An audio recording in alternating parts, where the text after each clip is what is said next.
To the average person, this image may look like a mound of sand, but for Bill Dow, it's a fresh canvas in its raw form. For more than 2 decades, Dow has been building sand sculptures, and for the past week, he's been working on a masterpiece at the Home Improvement Show in Billings. It's kind of a unique medium. It's not permanent.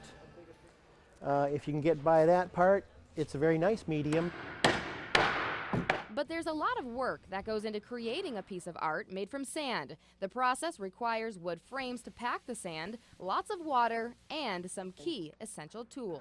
Brushes. Now, many of us have built sandcastles over the years, but Dow has taken that hobby and made it his career. And for him, it's all about telling a story. Just with people like looking at each other or gesturing or some interaction you can show, and it becomes a storytelling thing and not just a snapshot. Amazingly, Dow is willing to share his sandy canvas with me, and he already has a little creature picked out for me to recreate. That's what I'm gonna carve in sand, folks, right here.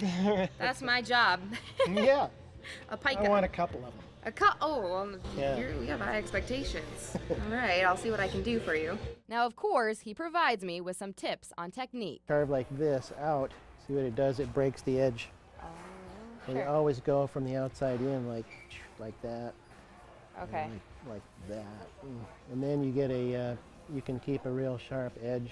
Now, I'll admit, I was a little nervous about that first scrape of the sand, but Dow coached me along, giving me words of encouragement and advice. If you get the general shape right, then kapow, anything you do to it that enhances detail and stuff is going to just make it pop. Details are great and all, but I'm still trying to figure out the basics. Do you look like an ear yet?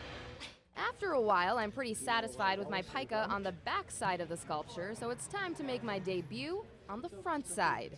As I carve away, surrounded by Dow's impressive eagle, bobcat, and mountain goats, let's just say my little rodent wasn't faring quite as well.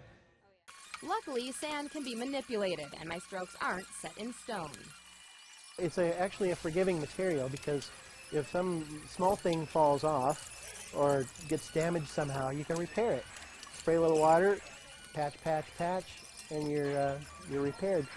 He's right. Water was my savior throughout the meticulous task of carving 2 little picas in the sand. Incredibly, when the show wrapped up Sunday afternoon, my pica did indeed make the cut. It's an adventure that's most commonly found along the seashore, but this Billings artist is proving that playing in the sand can take place anywhere and be enjoyed by all ages. In Billings with photographer Paul Humphrey, I'm Angela Douglas for Montana's news station.